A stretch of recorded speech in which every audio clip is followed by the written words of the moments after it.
तर मंडळी, आजच्या एपिसोडमध्ये खरंच खूप मोठमोठे धक्के बसले आहे. एकामागून एक असे 2 जबरदस्त बॉम्ब फुटले आहे की बघणाऱ्यांचे डोळे विस्फारतील. पहिली गोष्ट म्हणजे सायलीने सचिनला साक्षीसोबत पाहिलेलं आहे आणि आता तिला कळलेलं आहे की साक्षी शिखरे ही सचिनची गर्लफ्रेंड आहे. दुसरी गोष्ट म्हणजे नागराजला आता कळलेलं आहे की सायली आणि अर्जुन या दोघांनी मिळून प्रियाविषयीचे ते गूढ कोड उलगडलेलं आहे. बापरे, आजचा एपिसोड खरोखरच खूप जबरदस्त होता. म्हणून मंडळी, शेवटपर्यंत थांबा, कारण एकही मिनिट चुकवू नका. सुरुवातीला बघतो की सायली आणि प्रिया दोघी घरी परतल्या आहेत. सायली आत शिरताना प्रियाला म्हणत असते, ये प्रिया, ये लवकर. प्रियाने बाजारातून एवढं मोठं वाणसामान उचलून आणलेलं असतं की तिला दमायला झालेलं असतं. आत आल्या आल्या विमलने प्रियाला आधी पाणी दिलं. मग पूर्णाजींनी विचारलं, अगं बाई तन्वी, एवढं मोठं वाणसामान कशासाठी आणलंस? गाव जेवण घालणार आहेस की काय? प्रिया म्हणते, अहो पूर्णाजी, मी तर फक्त हरभऱ्याची डाळ घ्यायला गेले होते, पण सायलीनेच मला एवढं सगळं घ्यायला लावलं. सायली तेव्हा म्हणते, अहो पूर्णाजी, ही बाजारात अचानक भेटली मला. नेहमीप्रमाणे माझाच पाठलाग करते असं वाटलं मला. प्रिया एकदम दचकते आणि घाबरते यावर. सायली मात्र लगेच स्वतःचे शब्द बदलते आणि म्हणते, नाही, म्हणजे सहजच अशा भेटलो आम्ही आणि मग वाणसामान घेऊन आलो. कल्पनाताई हस्त म्हणतात, बरं केलंस सायली, त्या निमित्ताने आपल्या तन्वीला बाजारातलं दुकान तरी कळलं. विमलही हस्त म्हणते, तन्वीताई, संध्याकाळच्या स्वयंपाकाला लागणारं सगळं आणलं ना तुम्ही? प्रिया म्हणते, हो सगळं आणलं. पूर्णाजी मग प्रियाला म्हणतात, अगं तन्वी, तुला पोळ्या शिकायच्या होत्या ना बेटा, चल आता माझ्याबरोबर, मी शिकवते तुला. प्रिया म्हणते, हो आले.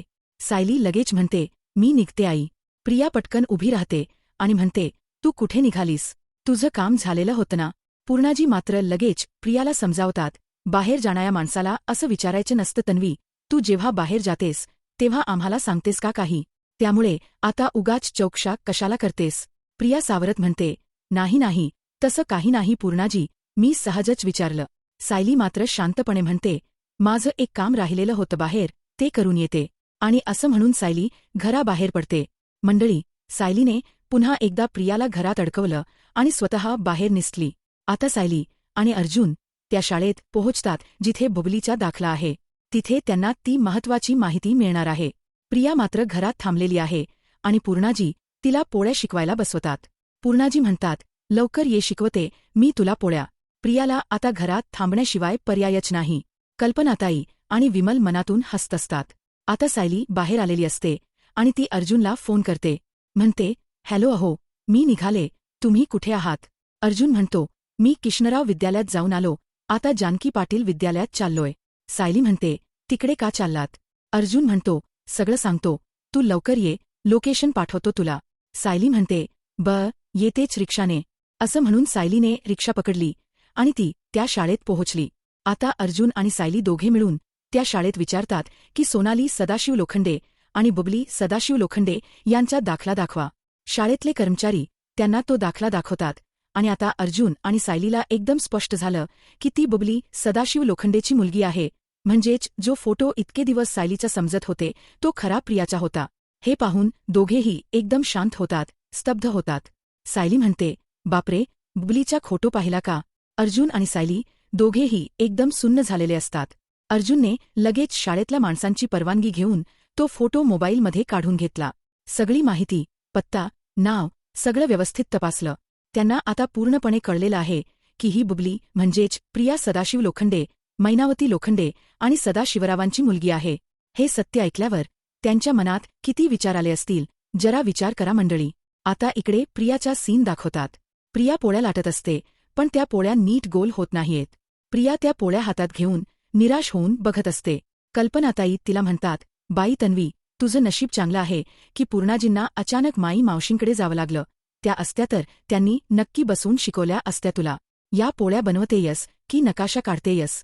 विमल हस्त म्हणते, अहो बघा ना वहिनी, पोळीला पीठ कमी आहे आणि तन्वीताईंच्या केसांना जास्त पीठ लागलंय. प्रिया नुसती त्या पोळ्यांकडे बघत राहते आणि मनातून खजील होते. इकडे कॅफेमध्ये अर्जुन आणि सायली दोघेही बसलेले आहे आणि त्यांच्या पायाखालची जमीन सरकल्यासारखं झालेलं आहे. ते दोघे आता सगळ्या घडलेल्या गोष्टींचा विचार करत आहे. नागराजने घातलेलं ते कोड म्हणजे प्रियाच आहे आणि प्रियाच आपल्या घराला आतून पोखरत आहे. रविराजांनी सांगितलेली ती रक्त तपासणी, ब्लड ग्रुप वेगळा असणं, डॉक्टरांनी सांगितलेलं सत्य, हे सगळं आता एकत्र जुळत चाललेलं आहे. आता फक्त एकच गोष्ट उरलेली आहे मंडळी, ती म्हणजे DNA टेस्ट. ती पण लवकरच होईल असं वाटतंय. अर्जुनच्या मनात हे पण येतंय की प्रिया जेव्हा पहिल्यांदा तन्वी म्हणून त्याच्या समोर आली तेव्हापासूनच्या सगळ्या आठवणी आता वेगळ्याच नजरेने दिसत आहे. दोघे एकमेकांकडे बघतात आणि एकत्रच म्हणतात, म्हणजे प्रियाच बुबली लोखंडे आहे. अर्जुन म्हणतो, तू बोल आधी. सायली म्हणते, अहो, प्रियाचा फोटो पाहता क्षणी एक गोष्ट लक्षात आली. आपण त्या गाठोड्यात जो फोटो होता तो इतके दिवस माझा फोटो समजत होतो, ते गाठोडं माझं समजत होतो, पण ते प्रियाचं निघालं. इथे थोडा फ्लॅशबॅक दाखवला जातो. अर्जुन म्हणतो, हो बरोबर आहे, इतके दिवस आपण चुकीच्या दिशेने विचार करत होतो. ती खोट बोलत होती आपल्याशी. ती खरी कोण आहे आणि कोण बनून आपल्या घरात राहते याचा आपण कधी नीट विचारच केला नाही. सायली म्हणते, अहो, ते गाठोडं महिपच्या घरात लपवलेलं होतं. अर्जुन म्हणतो, म्हणजे महिप्त आणि नागराज दोघांना हे माहिती होतं. सायली म्हणते, प्रिया ही बुबली सदाशिव लोखंडे आहे, तन्वी नाही. अर्जुन म्हणतो, हो खरं आहे तुझं.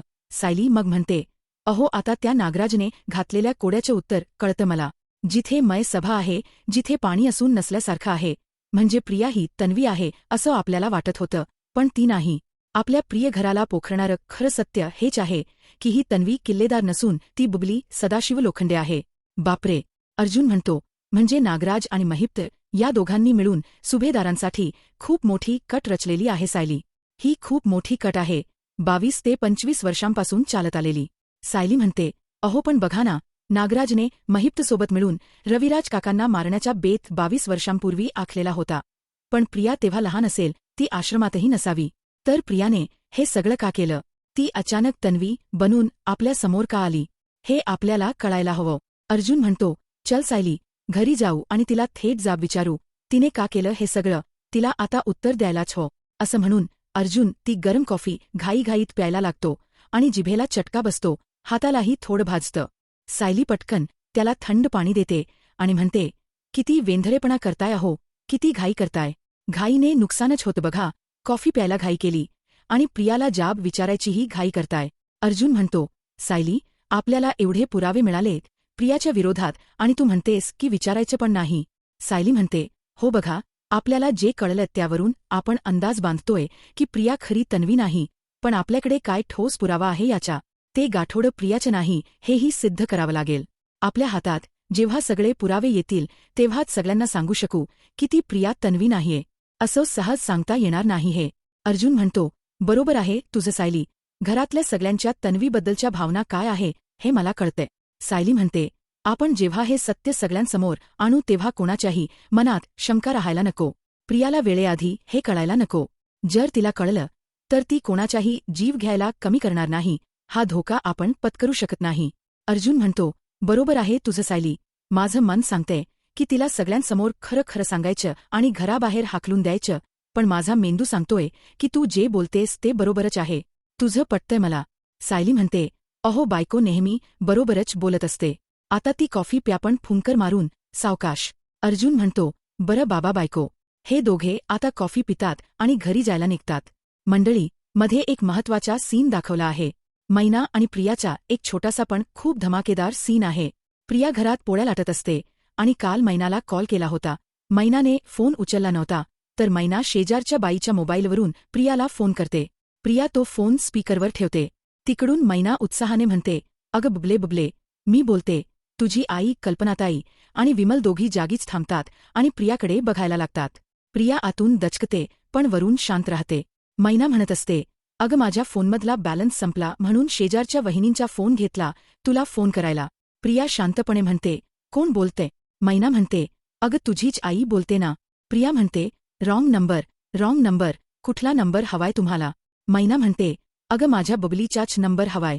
प्रिया मात्र रॉंग नंबर म्हणून फोन कट करते. मैना विचार करते, काय बया, असं खोट बोलण्यात हिचा हात कोणी धरणार नाही.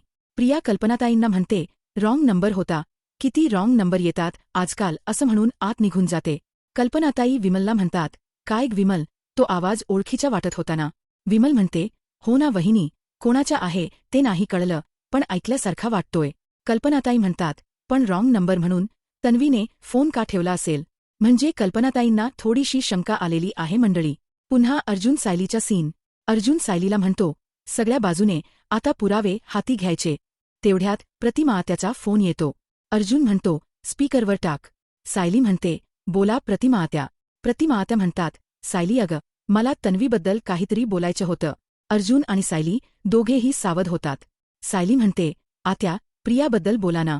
प्रतिमा आत्या म्हणतात, सायली बेटा, तुला माझं बोलणं जरा खटकेल, पण एका आईला मुलीबद्दल जे वाटायला हवं ते मला तन्वीबद्दल वाटत नाही ग. म्हणजे तिचा खोटेपणा उघडा पडला म्हणून नाही, पण जेव्हापासून मी या घरात आले तेव्हापासून तिच्यासाठी माझ्या मनात काहीच उमटलं नाही. कधी कधी वाटतं आम्हा दोघींमध्ये काही नातं आहे की नाही. सायली म्हणते, म्हणजे प्रतिमा आत्या, ही तुमचीच मुलगी आहे की नाही अशी शंका तुम्हाला वाटते का? प्रतिमा आत्या म्हणतात, हो अगं सायली, माझं काही चुकतंय का ग? सायली म्हणते, नाही आत्या, असं काही नाही. बघा ना, सत्य आपल्याला आतून कुठेतरी कळत असतं. मलाही असंच वाटत होतं ना की ते सदाशिवाडीवरचे माझे आईवडील नाहीयेत, आणि तसंच निघालं. तुमचं मन तुम्हाला का खोट बोलेल? प्रतिमा आत्या म्हणतात, सायली, तुझ्याशी बोलून बरं वाटलं ग. मला खूप अपराधी वाटत होतं की माझ्या मुलीवर माया करता येत नाही मला, पण मी एक प्रयत्न करून बघते. सायली म्हणते, कसला प्रयत्न आत्या? प्रतिमा आत्या म्हणतात, मी जर तन्वीसोबत जास्त वेळ घालवला तर काही नातं निर्माण होईल का? सायली म्हणते, आत्या, नातं जुळो न जुळो, पण तुम्ही तिच्यासोबत वेळ नक्की घालवा, म्हणजे तुम्हाला तिच्या खरेपणा कळेल. मी आहे तुमच्याबरोबर. जर तिने काही खोटेपणा केलेला असेल तर आपण ते पकडू शकू. प्रतिमा आत्या म्हणतात, हो चालेल सायली, हे लवकरात लवकर जमवू आपण. सायली म्हणते, नक्की आत्या, काळजी करू नका, आणि या बाबतीत कोणाशी काही बोलू नका हो. प्रतिमा आत्या म्हणतात, ठीक आहे, ठेवते फोन. मंडळी, आता प्रतिमा आत्या आणि सायली मिळून प्रियासोबत वेळ घालवणार आहे, आणि त्यातून प्रतिमा आत्यांना आणखी पुरावे मिळतील की ही खरी तन्वी नाही. हा एक नवीन ट्विस्ट आणला आहे आजच्या एपिसोडमध्ये. म्हणूनच सांगतो मंडळी, पूर्ण एपिसोड बघत रहा, प्रत्येक मिनिट महत्वाचा आहे. प्रतिमा आत्याने फोन ठेवल्यावर सायली अर्जुनला म्हणते, अहो बघा ना, आपल्याला प्रियाबाबत पुरावे मिळणं आणि प्रतिमा आत्यांना असं जाणवणं हा नक्कीच योगायोग नाही. आता बघा प्रियाचं हे सत्य लवकरच समोर येणार. प्रियाच्या पापाचा घडा आता भरलेला आहे. अर्जुन म्हणतो, हे नाटक त्या प्रियाने सुरू केलं ना, आता शेवट आपण करूयात सायली. तेवढ्यात अर्जुनला चैतन्याचा कॉल येतो. चैतन्य म्हणतो, अरे अर्जुन, आपले क्लायंट सोनवणे आहेत ना, त्यांना अटक झालीये रे. अर्जुन म्हणतो, काय? अरे पण आपल्याकडे पुरावे आहेत ना. चैतन्य म्हणतो, त्यांचं म्हणणं आहे की त्यांच्या भावाने सगळं घडवून आणलंय, तू लवकर ये पोलीस स्टेशनला. अर्जुन म्हणतो, बरं निघतो मी. सायली म्हणते, काय झालं हो? अर्जुन म्हणतो, माझ्या एका क्लायंटला अटक झाली, जावं लागेल मला. तू जाशील का घरी? सायली म्हणते, हो मी जाते रिक्षाने. आता अर्जुन पोलीस स्टेशनला पोहोचतो. तिथे चैतन्य आधी चालेला असतो. अर्जुन त्या क्लायंटला सोडवतो. क्लायंट थक्यू म्हणतो. आता ते दोघे निघणारच असतात तेव्हा तिथे नागराज येतो. नागराज अर्जुनला टोमणा मारतो. काय रे अर्जुन, कोर्टापेक्षा जेलच्या वाया खूप वाढल्या रे तुझ्या. अर्जुन त्याच्याकडे रागाने बघतो. नागराज जवळ येतो आणि म्हणतो, खरं खरं सांग, वेगवेगळ्या निमित्ताने तू मुद्दाम जेलमध्ये येतोस ना, मला भेटायला येतोस की नाही? अर्जुन म्हणतो, नागराज, तू विसरतोयस, मी एक वकील आहे, आमच्या पोलीस स्टेशन आणि जेलशी संबंध असतोच रे. नागराज म्हणतो, हो का, मला वाटलं की मी घातलेल्या कोड्याचं उत्तर शोधत शोधत तू मला विचारायला इथे आला होतास. अर्जुनला आता राग येतो. नागराज म्हणतो, काय रे, सुटलं का त्या कोड्याचं उत्तर? अर्जुन त्याच्याकडे खूप रागाने बघत असतो. नागराज म्हणतो, नाही, बरोबर आहे, वाईट वाटत असेल ना तुला, आपल्याच आयुष्यातली मयसभा कोणती आहे हेच माहिती नाही, याचं वाईट वाटत असेल ना. अर्जुन थंडपणे म्हणतो, तुला उत्तर देणं माझ्या दर्जाला शोभत नाही, एवढंच. असं सांगून तो चैतन्यला म्हणतो, चल रे चैतन्य. नागराजला अर्जुनचा हा कॉन्फिडन्स खूप खटकतो. तेवढ्यात महिप्त तिकडून येतो. कसल्यातरी कागदपत्रांवर सह्या करायला आलेला असतो. महिप्त आल्या आल्या नागराजला टोमणा मारतो. महिप्त हस्त म्हणतो, काही लोक चालता चालता खड्ड्यात पडतात आणि काही लोक स्वतःच्या हाताने खड्डा करतात आणि त्यात उडी मारतात. चला, कुठे सही करायची ते सांगा. महिप्त एवढंच बोलतो. नागराजला आता वाटायला लागतं की काहीतरी गडबड आहे. महिप्तने सायली अर्जुनला काहीतरी सांगितलं असेल का? नागराजच्या मनात आता प्रियाबद्दल खूप विचार येत आहे. महिप्तने सगळं सांगितलं की काय हे त्याला कळत नाहीये.